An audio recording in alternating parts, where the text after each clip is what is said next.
Do you remember watching the first Independence Day film and thinking, you know what this movie could use more of? Awkward speeches. Well, you're in luck. This film, at its core, is about cultural appropriation. Or is it about aliens invading Earth? No, I'm 99% sure this film is about cultural appropriation. This film is about a race of aggressive, disgusting, cultural stealing pieces of shits known as humans. And what they've done, get ready for this, what they've done is stolen culture from other intergalactic species and used it as their own. Seriously, look at any of the battles in this film. You can't tell the human ships apart from the alien ships. Disgusting. I'm glad Hollywood finally had the courage to step forward and make a film about how disgusting and awful the human race is and the bullshit they pull in stealing other species' technology, other species' culture, other species' whatever, and implementing it as their own. Tired of it. So, in this sequel, the aliens have to come back to Earth to tell the humans, bro, not cool. And in this film, you do not want to be someone's parent. Does that mean the parents die? Does that mean the kids die? Did I just spoil the fucking movie? Or am I just messing around and no one actually dies? You don't know. I'm a wild card. This documentary plays a lot on nostalgia.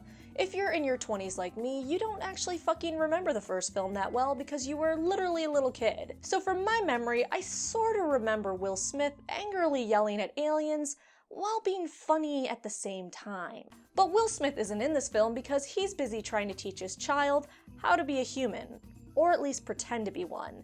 Shocking twist, Will Smith actually made love to the aliens from the first film and created his son he calls Jaden.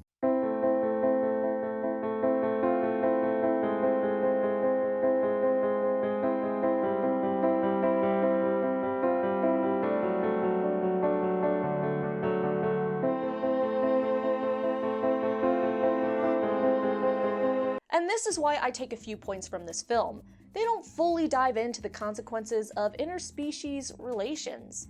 So we have tons of humans that ended up mating with the aliens, but they don't really go into what would result from that and the backlash and the stigma of having an alien lover.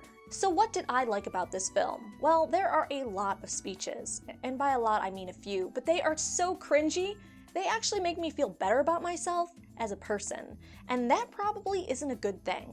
Also, the characters are fun and plucky. So should you see this film? Well, I have a few questions for you. Do you remember the 90s? Good. Do you feel vaguely uncomfortable with your own mortality? Did you ever wonder what would happen if the interrogation droids from Star Wars turned good?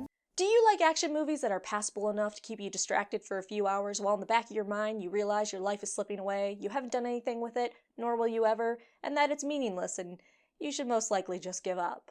Good! Then this film is probably for you. This film also leaves it open for an Independence Day number 3. Take that as a positive or negative, as you will. I give this movie 5.5 T-Rexes out of 10. Nice CGI, fun characters, but it doesn't come close to that movie. I don't really remember because I was too young to remember it. So make sure you give a thumbs up if you hate those fucking dirty humans stealing other fucking alien technology motherfuckers.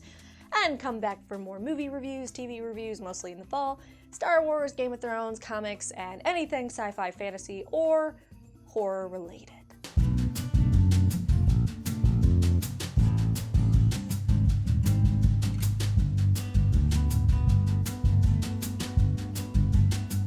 Clearly address the cultural They don't really explore